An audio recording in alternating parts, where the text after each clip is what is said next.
À tous et à toutes, merci pour le lancement de l'enregistrement de cette conférence. Je le répète, si jamais vous ne souhaitez pas que votre visage apparaisse ou que le son de votre voix apparaisse, ne mettez pas la caméra et ne prenez pas la parole. Le chat est disponible. Cette conférence sera enregistrée et retransmise sur la chaîne YouTube de la chaire Digital Organizations and Society, que j'ai la chance de coordonner avec Fanny Rabouille.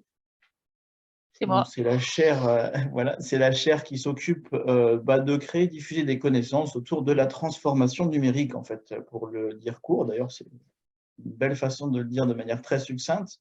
On a la chance ce soir d'accueillir Bastien Aulagnier. Réservez, s'il vous plaît, vos questions, évidemment, dans le chat et pour la fin de la conférence. On va entamer la présentation de Bastien par Étienne et l'échange qu'ils vont avoir entre eux. Si jamais vous souhaitez en savoir plus sur la chaire, les cycles de conférences des jeudis de la chaire, n'hésitez pas à nous recontacter. Évidemment, en fin de conférence, mon mail et celui de Fanny sera disponible dans le chat. Sans plus attendre, Étienne, Bastien, sous un tonnerre d'applaudissements que je suis en train de lancer grâce à Zoom, on vous accueille. Merci et c'est parti. Alors, je ne sais pas si Madame Rabouille voulait rajouter quelque chose avant que… Je n'ai rien à rajouter, merci. Voilà, c'est à vous. Super, alors merci beaucoup. Donc, je rappelle et je remercie la chaire DOS qui s'associe à J'aime en débat pour l'organisation de ce jeudi. Et donc, je remercie aussi Monsieur Bastien Aulagnier d'être présent parmi nous pour nous parler un peu de lui et de ce qu'il fait en tant que data scientist. Et du coup, je pense que le mieux, c'est de vous laisser la parole pour vous présenter, parce que je pense que ce sera plus efficace. Merci Étienne.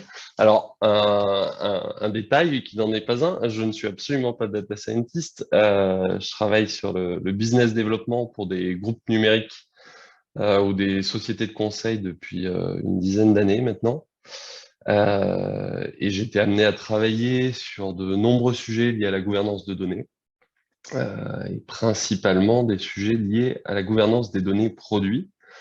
L'idée aujourd'hui, c'était de vous donner un petit aperçu de qu'est-ce que recouvre ce vocabulaire-là, qu'est-ce que c'est que ce champ, et quelle en est surtout l'importance aujourd'hui pour les organisations, principalement privées, mais elles peuvent être aussi publiques, sur l'importance d'avoir une gouvernance de ces données.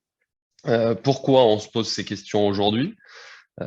Et en quoi, peut-être plus spécifiquement, un sujet que je connais vraiment très bien, sur la partie produit, pourquoi on peut avoir du retour sur investissement de manière très rapide quand on a soit une approche B2B, soit une approche B2C. Donc peut-être en termes de contexte, il faut toujours avoir en tête quand on parle de système d'information et d'organisation, quel est le passé de votre organisation. Parce que souvent, quand on a une vue un peu théorique de l'architecture et de la manière dont on devrait répondre à une problématique, on pense d'une manière assez simple, sauf que toutes ces organisations, elles ont été construites dans le temps, souvent sous une forme de sédimentation.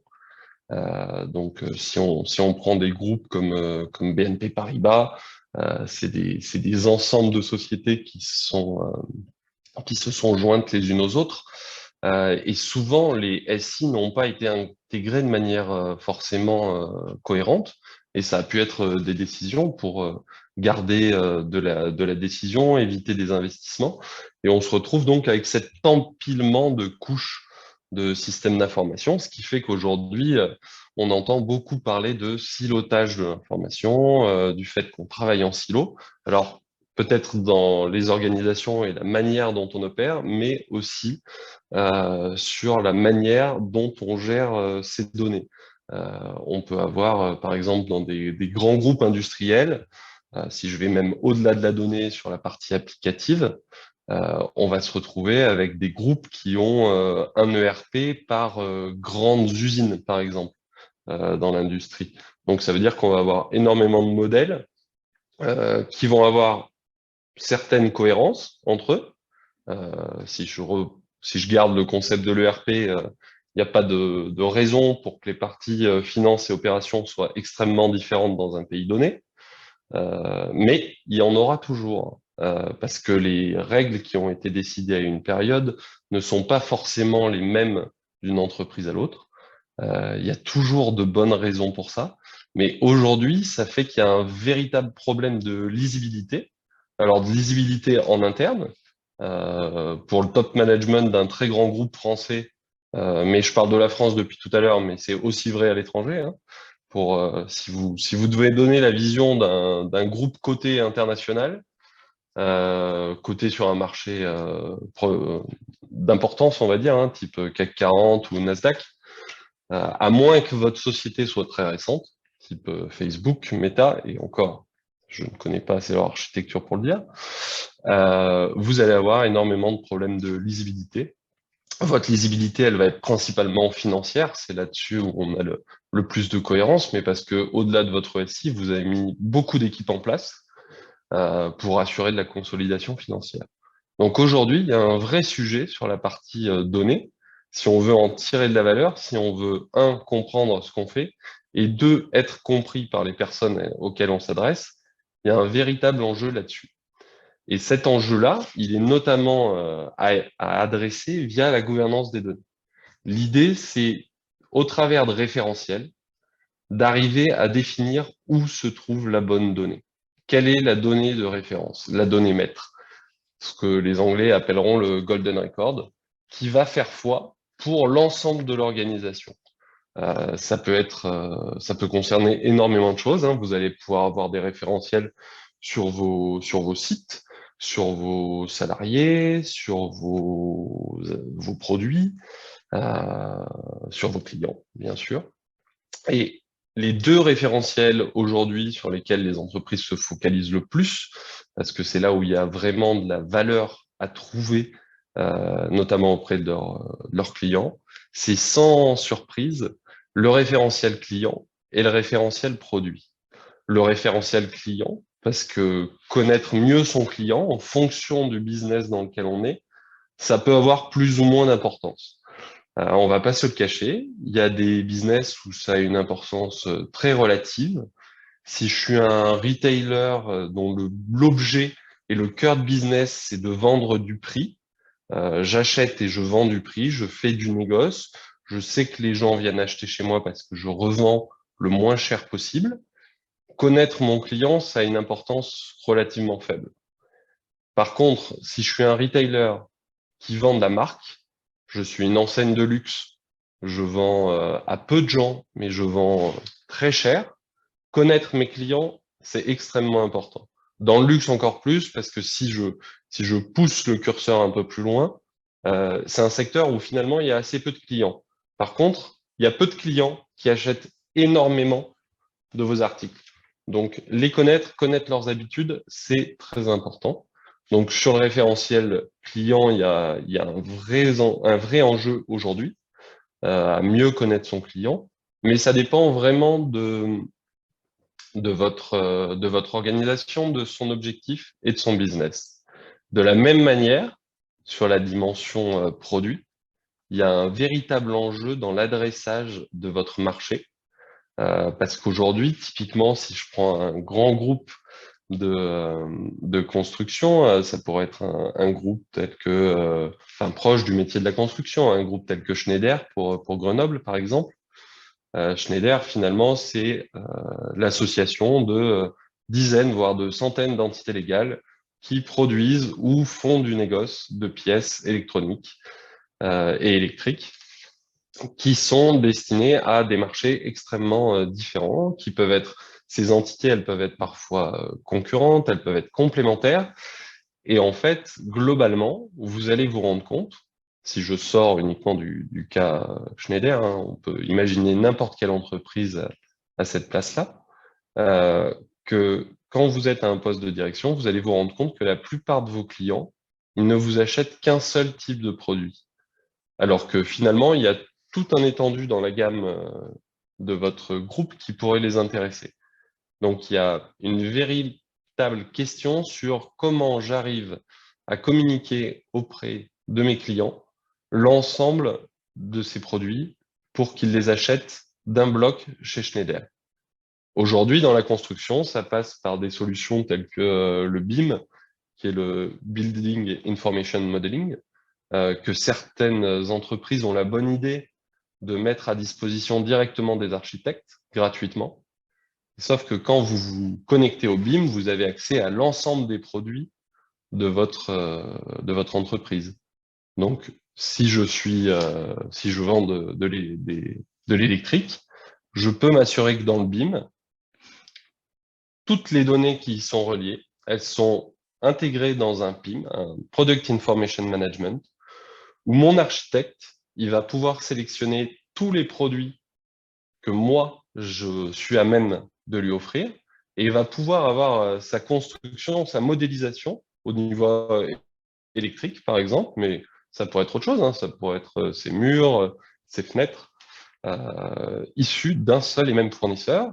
Pour lui, ça va lui faciliter sa phase de conception, parce que si je suis capable, et c'est là où par contre on va avoir un véritable enjeu sur qu'est-ce qu'on a dans le référentiel produit, parce que ça veut dire que mon architecte, il attend quand même beaucoup d'éléments. Il n'attend pas simplement une photo de mon armoire électrique et quelques informations. Il a énormément d'informations à avoir pour pouvoir les partager avec, pour déjà s'assurer qu'il est en conformité avec toutes les normes et qu'il doit respecter, s'assurer que ça correspond aussi à la destination du bâtiment. Et c'est là-dessus où on va avoir un véritable enjeu. Et si on extrapole un peu, si je suis capable de mettre à disposition un BIM auprès des architectes en France, je suis peut-être capable de faire la même chose avec un effort relativement minimal pour tous les pays de la planète.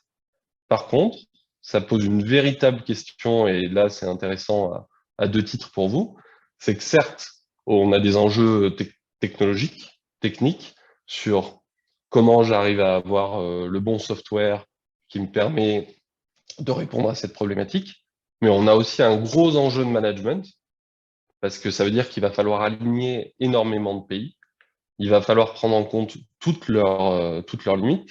Par exemple, j'ai une limite en tête, c'est qu'entre la Finlande et la Suède, pourtant, nous, de notre fenêtre, on a l'impression que c'est des pays extrêmement proches.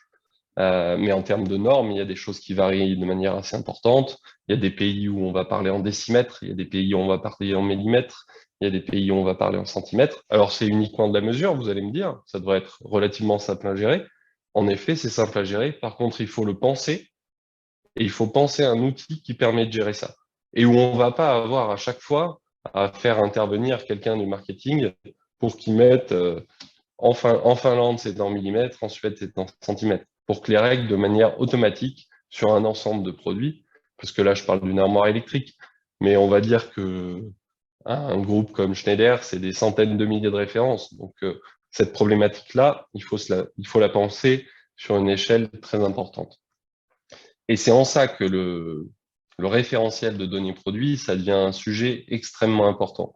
Chez tous les acteurs du retail ou des industriels qui sont dans une optique B2B2C, qui ont des personnes qui prescrivent ce qu'ils vendent, il y a de plus en plus cet enjeu-là. Et c'est important de l'adresser aujourd'hui, notamment au travers de ce type de solutions. Après, c'est des investissements. C'est des investissements dans le fait de mobiliser son organisation, principalement, au-delà de l'investissement financier. C'est un véritable changement culturel en général, parce que souvent, vos entités qui ont été rachetées les unes après les autres, elles mettent du temps à s'intégrer dans votre organisation. Elles ont pendant des années été concurrentes, puis elles sont devenues plus ou moins partenaires, mais elles n'ont jamais encore véritablement travaillé ensemble. Elles n'ont jamais été dans une logique pleine de complémentarité. Donc là-dessus, il faut arriver à les embarquer. Donc il y a un très gros investissements culturels, ça demande du temps. Quand je dis du temps, c'est pas forcément du temps dans le temps projet, mais ça veut dire qu'il va falloir mettre à disposition des personnes de chacune de vos marques pour qu'elles soient disponibles, qu'elles puissent émettre leurs besoins, qui sont souvent proches, mais qui ont tous leurs spécificités, pour que vous puissiez l'adresser via une solution qui soit industrialisable et, dans l'idéal, qui soit scalable, donc où vous ayez un effort minimal, que vous ayez un effort minimal à apporter, pardon, par la suite. Et ce qu'on va retrouver, là je vous ai pris l'exemple de la construction, mais vous allez le retrouver de manière très importante dans le luxe pour d'autres raisons. Dans le luxe, qu'est-ce qui fait que le référentiel produit devient extrêmement important? C'est que finalement, votre client, il achète une marque et il achète une histoire associée à cette marque et à ce produit. Pour que vos vendeurs dans vos corners sur les Champs-Élysées, ils puissent être performants dans la vente d'un sac à main qui vaut plusieurs SMIC, il faut qu'ils aient une belle histoire à raconter. Et souvent, en plus, vous allez avoir des clients qui vont avoir un parcours qui est de plus en plus omnicanal, qui auront commencé à penser à ce produit d'une manière plutôt digitale. Donc, ils vont l'avoir vu sur votre site, ils vont chercher beaucoup de détails dessus. Je sais que nous, les problématiques qu'on a pu rencontrer, par exemple, c'est le Pantone de couleur. Le Pantone de couleur, dans le bâtiment, il est déjà important. Dans le luxe, il est quasiment sans limite, tant il y a de variations. Donc ça, il faut l'envisager, voir comment on le gère dans du multi-pays. Parce que donner 50 couleurs en français, en anglais, en iranien, en chinois, c'est assez facile. En donner 60 000, ça devient plus compliqué et ça nécessite de réfléchir de manière un peu plus longue au sujet. Donc voilà, c'est véritablement un sujet qui pousse partout. Chez les retailers type grande surface, ça sera encore différent. Eux, ils ont une autre problématique, c'est que l'immense majorité des informations qu'ils vous mettent à disposition, ils ne font que de l'intermédiation. Elles leur sont mises à disposition par leur fournisseur. C'est le producteur de compote qui remplit directement via une interface les données qui vont vous être partagées. Donc, ils ont un énorme problème de qualité de données parce que le fournisseur n'est pas forcément toujours motivé ou il n'a pas forcément toujours le savoir sur la plateforme, sur ce qui est demandé. Je vous parlais des mesures et des poids. C'est toujours un sujet particulier à adresser. Il n'a pas toujours les bonnes connexions en termes d'assets. Donc, eux, ils ont d'autres problématiques là-dessus, mais qui sont également importantes parce qu'ils ont de plus en plus de clients en click and collect. Donc, finalement, le rayon, c'est la plateforme e-commerce. Si les informations qui sont en rayon, elles sont mauvaises, je peux ne pas acheter parce que je trouve que le produit est trop cher par rapport à son poids, par exemple, alors que ça se trouve, je suis simplement mis en erreur par l'information qui m'est donnée. Vous allez le retrouver aussi sur beaucoup dans l'habillement. Dans l'habillement, si vous êtes un peu fashionista, c'est pas forcément mon cas, mais je connais des gens qui m'en ont déjà parlé. Si vous recherchez une référence sur 4 ou 5 sites et que vous êtes vous êtes attentif à la composition de votre vêtement, en général, ça va être très dur de savoir quelle en est la composition parce qu'elle sera différente en fonction des sites. Et c'est là où il y a un véritable problème dans l'information qui est transmise et qui est traitée. Donc aujourd'hui, on a la capacité de le traiter. Pour certaines marques, c'est très bien fait. Ils ont investi il y a plutôt longtemps et ils ont accepté d'avoir des projets qui sont assez longs, comme je le disais au début, non pas du fait de la technologie ou de ce qui a mis en place, mais de la transformation que ça a induit chez eux en termes de gestion des entités, de gestion des personnes et d'alignement. Donc, il y a vraiment ces deux thématiques-là, l'alignement aussi bien technique que organisationnel. Et c'est un sujet que vous allez retrouver sur tous vos référentiels, sachant que le PIM, le référentiel produit, c'est un référentiel qui a une vocation principalement marketing. C'est pas le marketing ne sera pas du tout le seul utilisateur du référentiel produit. Par contre, c'en est le principal destinataire parce que c'est lui qui va en avoir la plus grande utilisation. Souvent, c'est lui qui va être maître de cette donnée-là et qui va être mis en responsabilité. Après, vous pouvez faire des choix différents au sein de votre organisation, mais c'est globalement ce qui se passe en général.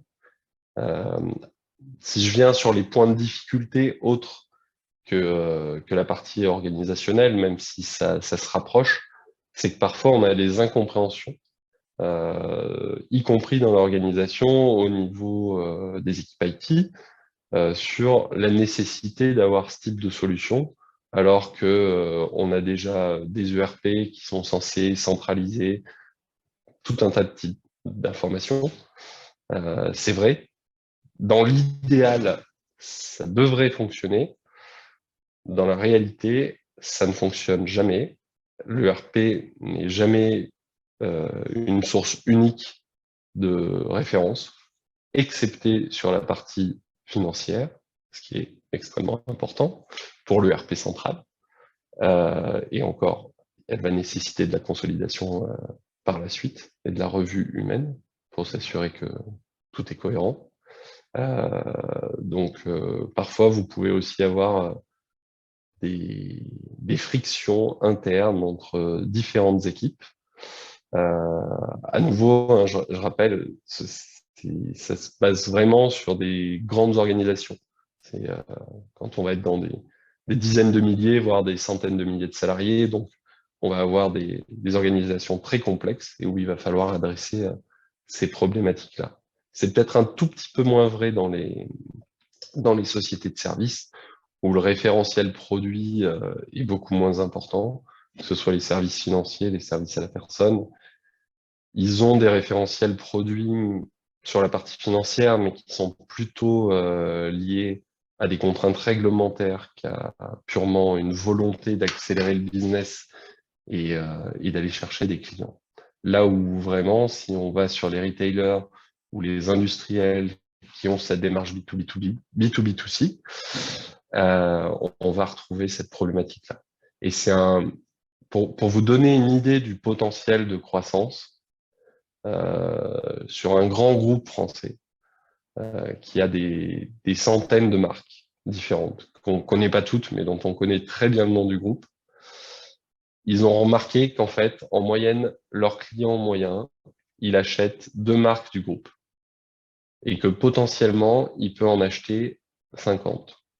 Donc, s'ils arrivent à avoir la capacité d'amener leurs clients, peut-être pas aller sur les 50, mais aller sur 8, sur 10, sur 20, sur 30, c'est énorme pour eux. Sachant que c'est des groupes plutôt qui sont matures, qui connaissent des croissances à 5, 6, 7%, on va dire, qui sont déjà des belles croissances en lycée, mais il y a un potentiel vraiment énorme.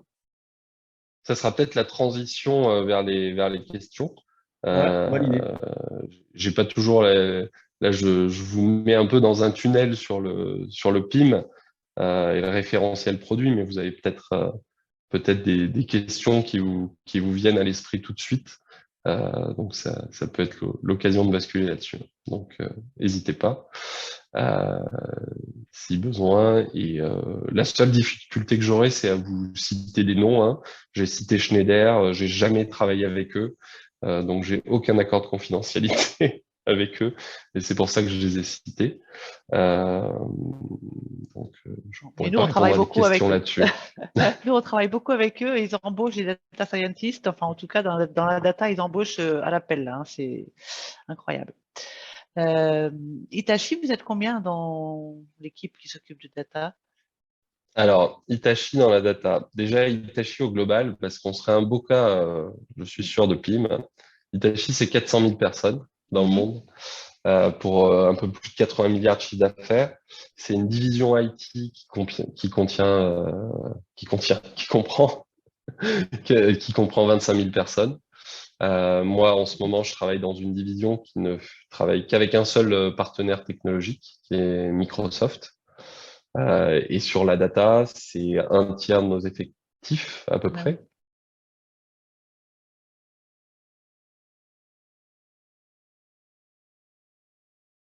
Dans les organisations. Donc, en général, ça vient plutôt de ces personnes-là, parce qu'au bout d'un moment, on peut mettre des politiques. Une fois qu'on a mis des politiques, il faut quand même s'outiller, parce que c'est ça qui permet réellement de passer à l'échelle. Après, là où je vois tout à fait ce que tu dis, hein, quand tu dis c'est des programmes importants, où on sent que le temps peut être long pour s'aligner. Je ne cache pas que c'est vrai la plupart du temps. En fait, ça dépend beaucoup du moment où le client s'adresse à nous, de la maturité qu'il a.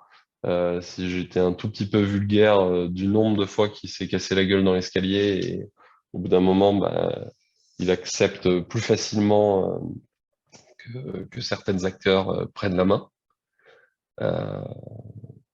Comment rendre le sujet de la gouvernance de la donnée sexy? Alors, c'est un énorme enjeu parce que a priori, il ne le sera jamais parce que, enfin, il est très difficile de le rendre sexy parce que c'est un sujet de back-office et même un des sujets amont de la partie data gouvernance, c'est la définition de ce qu'on appelle le data catalogue, qui n'est ni plus ni moins qu'un annuaire ou un dictionnaire de chiffre d'affaires, définition. Et ben, et encore, chiffre d'affaires, c'est peut-être une notion relativement simple sur laquelle s'aligner, parce qu'il y a des normes comptables pour ça. Par contre, si je mets client, qu'est-ce qu'un client? Qui est considéré comme un client? Est-ce que, et ça, on voit que c'est souvent très difficile à définir. Est-ce que c'est le donneur d'ordre final physique, donc une personne au sein d'une entité juridique morale? Est-ce que c'est l'entité morale? Est-ce que c'est plutôt le profil prescripteur qui fait que finalement votre client final, tel un médecin, il n'a pas vraiment le choix? Enfin, il y a énormément de sujets. Par contre, sur le sujet que tu donnais, Pierre, sur le métrique, la difficulté, elle n'est pas de s'aligner, elle est de savoir et de l'intégrer dans le système. Mais là où elle pourrait être, où on pourrait avoir la difficulté, c'est sur des choses qui sont plutôt liées à l'ingénierie. Mais le référentiel produit, il n'a pas d'impact sur l'ingénierie. Ça va plutôt être le product life management, où on va retrouver tout ce qui est ingénierie. Même si c'est vrai que pour certains clients qui sont dans le gaz, des choses comme ça, dans leurs produits, on retrouve des choses qui sont extrêmement détaillées sur les molécules, mais c'est quand même pas un cas très commun. Mais rendre la data gouvernance sexy, je crois que c'est l'enjeu de toutes les personnes qui sont en charge de ce sujet dans tous les groupes où ils travaillent. Et au-delà de le rendre sexy, c'est donner le fait qu'il amène de la récompense en interne. Parce que donner des données de qualité, pour le moment, ça ne vous apporte rien, sauf si ça vous l'apporte directement. Vous travaillez dans une salle de marché, vous travaillez sur des données propres que vous êtes vous-même fournis, ça vous permet de faire des fortunes. Donner des données de piètre qualité, ça coûte pas grand-chose en général. Et du coup, par rapport à… Je vais rester sur ce que tu viens de dire. Je poserai une dernière question et puis après, je laisserai Étienne gérer parce qu'on a déjà plusieurs questions qui arrivent sur le chat et des gens qui demandent à prendre la parole. Ma question, elle est finalement… mes deux dernières questions sont finalement sur deux points. Le premier, c'est que tu parles beaucoup d'intégrer du changement, des éléments qui sont, d'après ce que j'entends, profondément liés à la culture de l'organisation. Or, on sait que tout projet de système d'information qui va toucher la structure organisationnelle de la culture, on frise des taux d'échec qui sont entre 70 et 90% de mise en œuvre. Tu dis justement, il faut s'être cassé la gueule pour, comment dirais-je, se rendre compte que finalement, c'est un problème de MDM et donc de comment on définit quoi, de quoi on a besoin. Donc, j'aimerais voilà, un petit point de vue sur ce niveau de changement organisationnel, parce que finalement, est-ce que dès qu'il y a du MDM, on ne touche pas finalement à la structure de l'entreprise et à sa culture? Première question. Ma deuxième question, c'est que tu as… Iris, désolé. Ma deuxième question était tout simplement en lien avec ce que tu as dit sur le concept d'héritage dans les organisations. C'est un concept qui m'intéresse énormément pour faire de la recherche dessus. Donc, on en reparlera évidemment. Mais est-ce que finalement, l'héritage IT et IS n'est pas à la base de tous les emmerdes de l'ensemble des organisations qui existent aujourd'hui? C'est plus une ouverture, hein, tu n'es pas obligé de répondre à celle-là. Je commence par l'ouverture, mais je la referme très rapidement. Pas sûr que ce soit que le système d'information. Non, non, c'est plus général à mon avis. Par contre, c'est une notion qui est clé, hein, vraiment. Moi, je l'ai vu dans… Alors après, je répète, hein, à chaque fois, je parle que d'organisations importantes. C'est le sujet central. Et comment on fait, en effet, quand le SI doit impacter la culture, il y a un fort taux d'échec. Et c'est pour ça que dans le cadre d'un projet référentiel produit, ou au sein du MDM, je mets véritablement le référentiel produit de côté, parce que même en termes de données, c'est un modèle de données qui est différent des autres référentiels par sa complexité, parce que dans les autres référentiels, on ne se retrouve pas avec des centaines de milliers d'articles à gérer. On n'a pas des millions d'usines. On peut avoir des millions d'articles différents, on ne peut pas avoir des millions d'usines. Donc, on ne le gère pas de la même manière. Il faut que ça arrive du top management. Et quand je dis top management, c'est vraiment sur un groupe CAC 40. Si le projet PIM, il n'a pas été pris en main par quelqu'un qui est dans les 15 personnes tout en haut, en effet, c'est peut-être même pas la peine de commencer. Il faut peut-être mieux se dire, on en a besoin, ça sera un accélérateur formidable, mais continuons à convaincre en interne pour avoir le sponsoring suffisant pour pouvoir y aller. Parce que, et ça va répondre à une question que j'ai vue dans le chat de Hugo, qui me dit comment on peut tirer davantage de la data pour optimiser la perf commerciale marketing en B2B. En fait, quand on met en place un référentiel produit, souvent c'est lié au fait qu'au niveau stratégique dans l'entreprise, au plus haut niveau, on repense le modèle de croissance. On se dit, jusqu'à présent, on a toujours fonctionné de cette manière, ça a toujours plus ou moins bien fonctionné. Aujourd'hui, si on veut véritablement accélérer, si on veut passer d'une croissance de bon père de famille à une croissance importante pour une organisation qui est déjà d'une très grande taille, il faut qu'on change la manière dont on opère. Et pour ça, si on est sur ces retailers et industriels, ben ça passe forcément par le SI. Si on veut avoir une croissance très importante sans avoir une croissance parallèle de ses coûts, il faut repenser la manière dont on adresse le marché au niveau plutôt numérique, même si après ça peut rebondir dans les réseaux de distribution ou sur une partie physique. Mais c'est véritablement ça. Le cas d'usage que je peux vous citer sans donner le nom, c'est vraiment ce que je disais tout à l'heure. C'est un groupe qui a des centaines de marques, mais vraiment, moi, même en les connaissant bien avant, j'aurais jamais imaginé qu'ils avaient autant de marques. Parce que parfois, on n'est pas conscient que certaines marques appartiennent à un groupe, parce que c'est jamais indiqué. Et en fait, eux, ils repensent totalement la manière dont ils vendent des produits de construction. Ces produits de construction, ils ne les vendront plus les uns à côté des autres.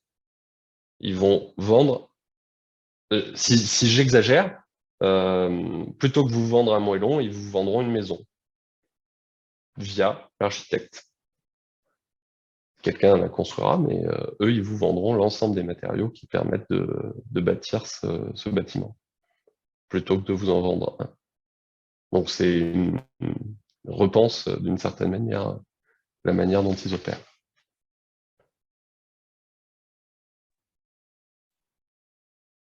Merci. Étienne, je vous laisse prendre la main pour peut-être donner la parole Oui, à Erin Vincent, je vois, et puis à relancer les questions sur le petit quart d'heure qui nous reste. Oui, on a des questions qui s'affichent dans le chat. C'est vrai qu'il y a une question qui est posée par Erin Vincent, mais qui n'est pas vraiment posée parce que Oui, il peut la poser à c'est mieux de l'oral, la on n'est pas poser si à nombreux, je l'oral. pense. Ouais, allez-y, Erin, Vincent. Merci beaucoup.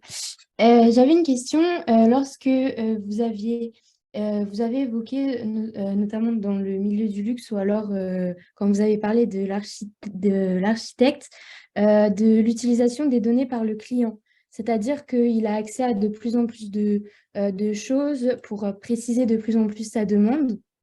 Et donc, j'ai pensé à une chose qui n'a pas été évoquée, c'est finalement l'adaptabilité des travailleurs, non pas des systèmes, mais enfin, ou du moins des employés ou des humains, face au monticule de données que si j'ai bien compris la conférence évidemment, mais vous travaillez pour que ces données soient utilisées, soient optimisées. Mais finalement, quels sont les changements sur les gens? Est-ce qu'il faut les former pour que justement, non seulement ils soient capables de proposer le bon produit au bon client, mais capables aussi de s'adapter à toute cette demande de personnalisation que les clients peuvent avoir maintenant que effectivement ils peuvent comparer tous les matériaux de fabrication ou toutes les couleurs, tous les Pantones que vous avez évoqués. Je ne sais pas si je suis très claire. Ouais, si, c'est assez clair. Et en effet, ouais, il y a en tout cas pour le luxe et la partie cosmétique que je vais mettre ensemble, on voit qu'il y a une véritable volonté d'augmenter un petit peu les connaissances des personnes qui sont dans les points de vente. Déjà parce qu'en fait, il est quasiment impossible de tout connaître, tant les questions peuvent être multiples. Donc souvent, désormais, en fait, les vendeurs que vous allez avoir dans ce type de boutique, ils vont avoir une application vendeur sur leur mobile. Et alors après, le mode d'accès peut être différent, mais par exemple, ça peut être juste de prendre la photo du sac que la personne souhaite, et ça va leur donner toute la fiche produit. Et c'est là où il y aura eu un travail par contre important avec en général des key users dans ces populations-là, pour savoir quelles sont les questions posées, comment on peut les regrouper par thématique, parce que c'est vrai qu'on ne peut pas tout mettre en bloc à disposition du vendeur, si on veut qu'il puisse en faire bon usage au moment où il va être dans une interaction finalement qui doit rester le plus naturel possible avec la personne qui est en face de lui. Mais on voit hein, dans le luxe, par exemple, vous prenez 20 ans en arrière, il n'y avait pas de question sur la provenance des matières. Aujourd'hui, on est capable de vous dire, dans les plus grandes marques de luxe, on est capable de vous dire le cuir, si c'est encore du cuir, d'où il vient. Mais quand je dis d'où il vient, c'est vraiment d'où il vient. On peut vous donner quasiment la parcelle agricole de la ville, dans le département, dans la région, dans le pays. On peut vous dire le nom de la bête, on peut vous dire quelle tannerie s'en est occupée, quelle pièce sur la bête a été prise, quelle est la qualité de la pièce qui a été prise. Ça, c'est des informations qu'on n'avait pas forcément, et en tout cas qui n'étaient pas forcément demandées à l'origine, et qui le sont de plus en plus. Donc le besoin quand même de s'équiper côté luxe et cosmétique, il est venu des demandes clients. Dans les cosmétiques, c'est encore plus vrai, parce qu'aujourd'hui, ils ont énormément de questions sur quel type de pardon, j'ai pas le terme, de molécules, enfin, c'est pas tout à fait au stade de la molécule ce qu'on me pose, mais d'ingrédients sont utilisés pour faire certaines crèmes, etc. C'est dur pour le vendeur d'avoir toutes les réponses. tout n'est pas forcément sur le packaging, parce que c'est pas Mhm. uniquement des informations légales qui sont demandées. Donc là aussi, l'idée, c'est de les mettre à disposition via une app, et quand vous avez une question, de permettre aux personnes de répondre. Je ne sais pas si ma réponse est bien claire. Oui, mais du coup, juste une dernière chose que je me suis demandé, c'est justement si on reste dans ce domaine du luxe, il y a aussi beaucoup de le, le client, puisque effectivement, il peut dépenser plusieurs SMIC en 1 heure dans la boutique. Il y a aussi tout cet aspect personnalisation. Et comment est-ce qu'on gère l'utilisation d'une donnée, enfin de données au pluriel globales et plutôt générales, même si elles sont très précises. Comment est-ce qu'on peut apprendre à la transformer, à l'utiliser de manière à ce que le client ait l'impression que ce soit personnalisé et que ce n'est pas un ordinateur qui nous a dit « Attention, cette dame-là, elle est notée comme très précise sur le cuir. » quoi. Ouais, tout à fait. Alors, ça vient pas forcément toujours comme ça. Là, dans les groupes qui sont avancés en cosmétique, je peux les citer parce qu'ils communiquent beaucoup dessus. C'est L'Oréal avec la Beauty Tech. Euh, La promesse, c'est vraiment le fait d'avoir des crèmes ou des cosmétiques, en tout cas, totalement adaptés à la personne. Donc là, par contre, c'est vrai qu'il va toujours y avoir un peu une interface homme-machine. Parce qu'ils vont avoir besoin de vous prendre en photo à un moment pour avoir le grain de votre peau, en fait, et pouvoir avoir des suggestions qui vous sont proposées et vous faire part de ces suggestions-là.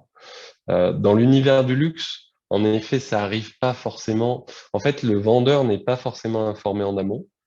Ça peut arriver, parce que parfois on utilise d'autres. Il y a une problématique dans le luxe aujourd'hui qui n'est pas sur le référentiel produit, qui est plutôt sur le référentiel magasin. C'est vraiment spécifique au luxe.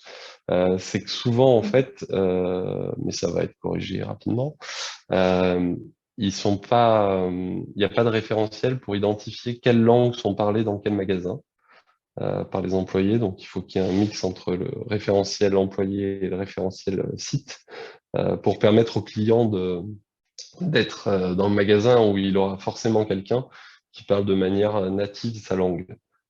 Parce que la clientèle luxe, je pense elle peut être un petit peu française, mais elle est quand même extrêmement internationale, y compris dans ses achats physiques en France.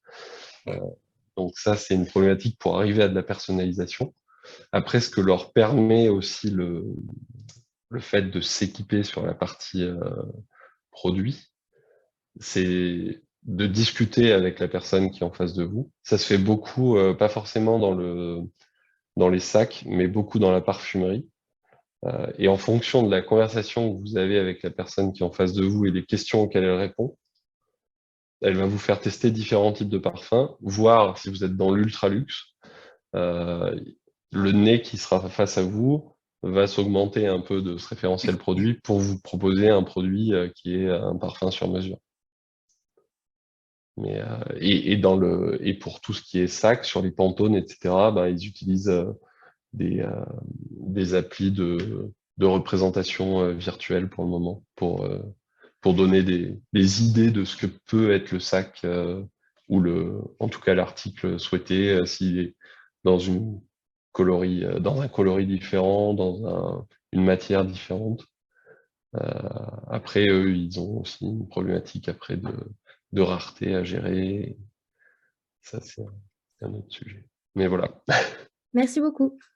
Merci à vous. Du coup, il y avait aussi une question de Céon qui demandait comment peut-on rendre le sujet de la gouvernance de la donnée un peu plus séduisant? Ouais. Ce que je disais tout à l'heure, c'est très difficile. Ouais, on a répondu à cette question. Moi, on l'a eu fait. tout à l'heure, la question, celle-là, Étienne. Je pense que vous aviez été foutu dehors avant. Ouais. Non, mais c'est ça. D'accord, c'est peut-être possible, ouais. que la personne aussi était dehors. C'est Bon, du très coup, on peut- difficile, Ah, bah oui, continuez, ouais, la réponse Ouais. peut-être. mais il faut que si vous avez une prise de conscience au top management, en fait, il y a certains référentiels qui sont plus faciles où on voit plus rapidement le gain, notamment sur la partie produit aujourd'hui.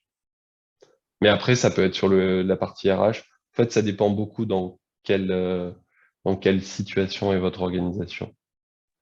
D'accord, merci beaucoup. Sur la partie RH, c'est souvent pour des mauvaises raisons qu'on se concentre. Enfin, pas pour des mauvaises raisons, mais c'est souvent qu'il va y avoir de très mauvaises choses qui vont arriver sur la partie RH.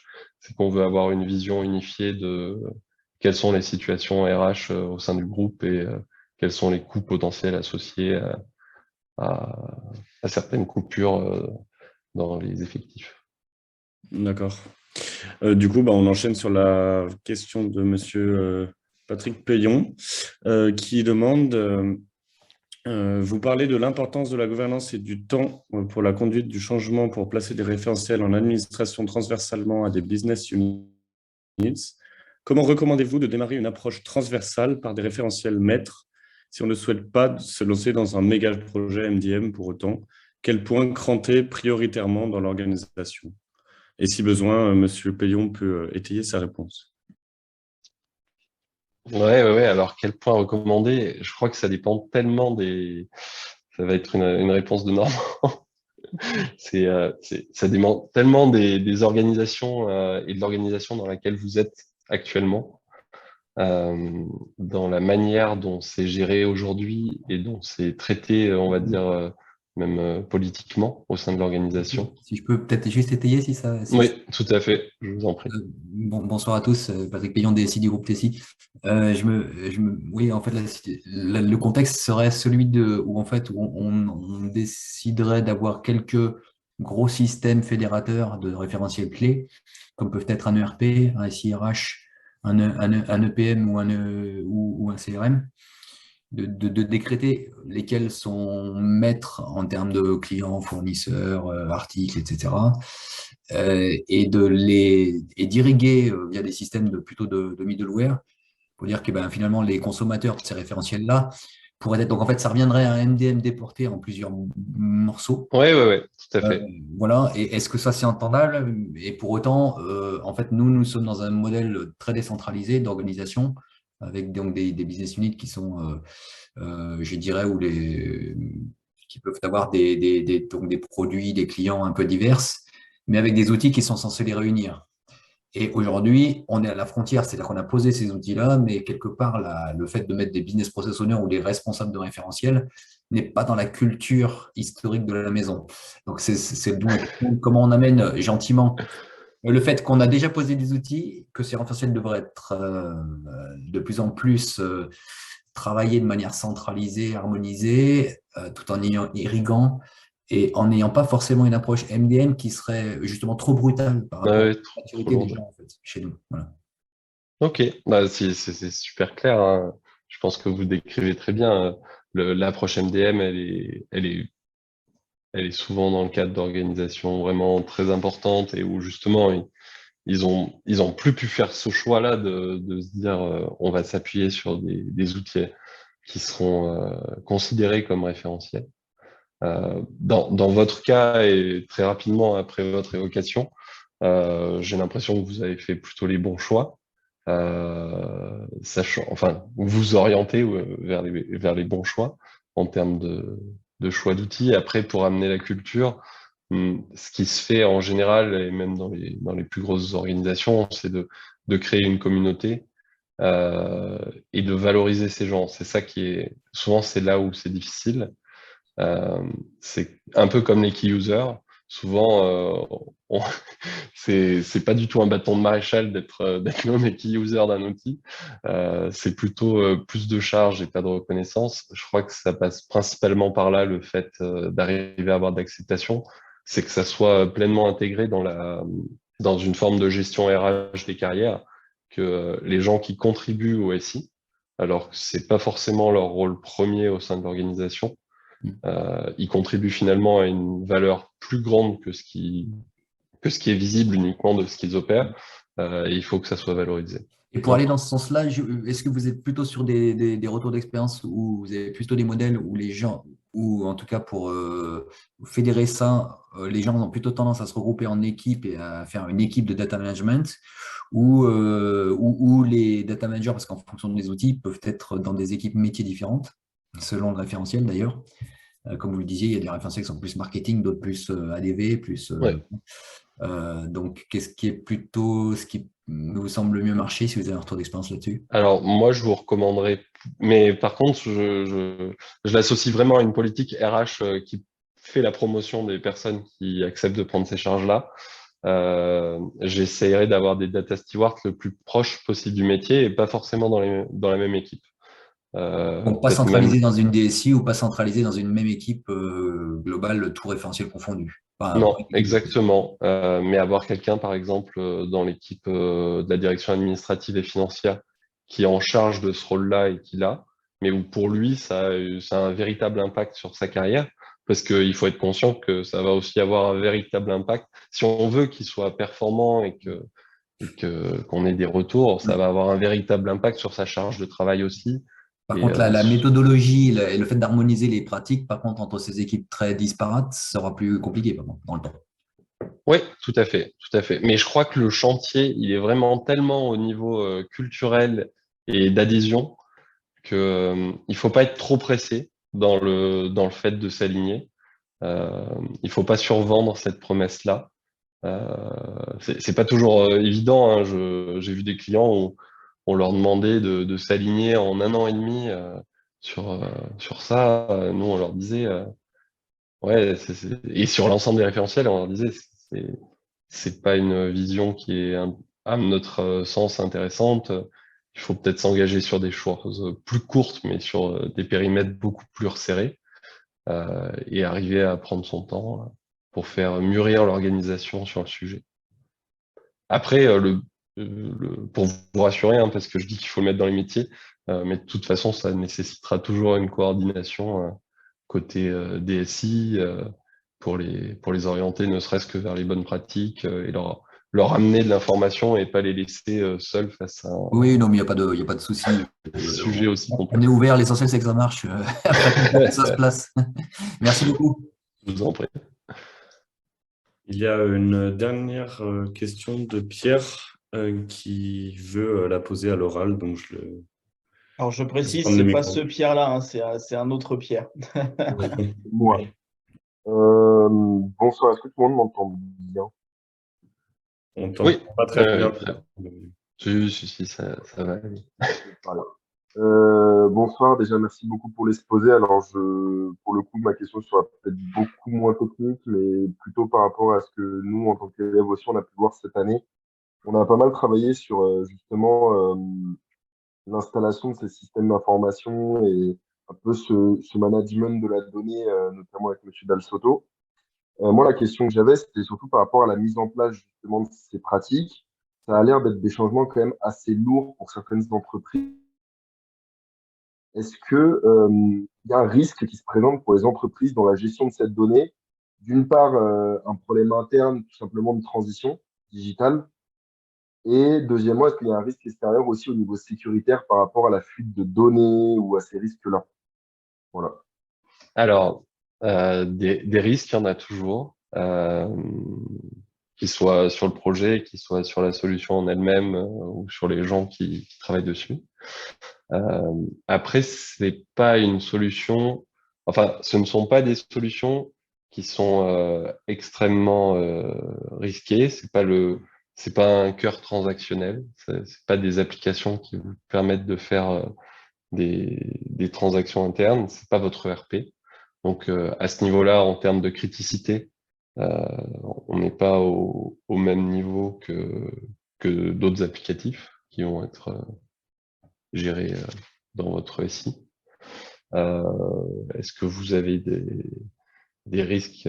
Oui, vous pouvez avoir, mais le jour où quelqu'un va prendre la main sur surtout dans les organisations d'aujourd'hui où la plupart des accès se font via un Active Directory qui répercute après via un outil de single sign-on qui fait qu'en fait c'est toujours vos identifiants d'AD qui vous permettent d'accéder aux applications auxquelles vous avez les droits et autorisations. C'est pas une application qui sera extrêmement problématique. Elle pourrait l'être, mais ça veut dire que vous avez un problème bien plus important.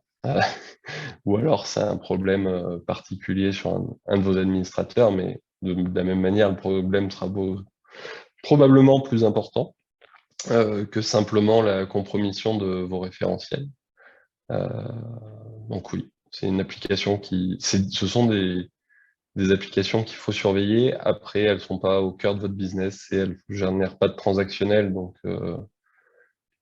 si vous remplissez, moi je l'ai fait dans plusieurs projets, au moment où vous remplissez chez certains grands acteurs justement la matrice des risques liée au fait de changer par exemple un référentiel produit, vous allez être classé en médium au niveau des risques. Donc, il y en a, il faut être conscient, il faut avoir un plan, de sécurité pour le projet et pour la solution, mais comme tout élément de votre système d'information. Merci beaucoup. Du coup, malheureusement, on arrive au terme de cet échange, mais si quelqu'un a une dernière question, c'est possible. S'il parle maintenant ou se taise à jamais. Voilà, exactement. Non. Et sinon, Monsieur Aulagnier, je vous laisse le mot de la fin, si vous voulez quelque chose. Ouais, à tous les étudiants, je vous souhaite bon courage encore pour les mois et années à venir, qu'elles soient dans les locaux de GEM, en stage dans les multiples entreprises où vous pourrez aller. Et puis, vous avez choisi une filière qui, à mon sens, va vous donner du travail, peut-être plus que vous n'en voudrez, mais vous n'aurez pas de problématique là-dessus. Merci beaucoup, Monsieur Aulagnier. Merci. Merci Bastien, c'était vraiment...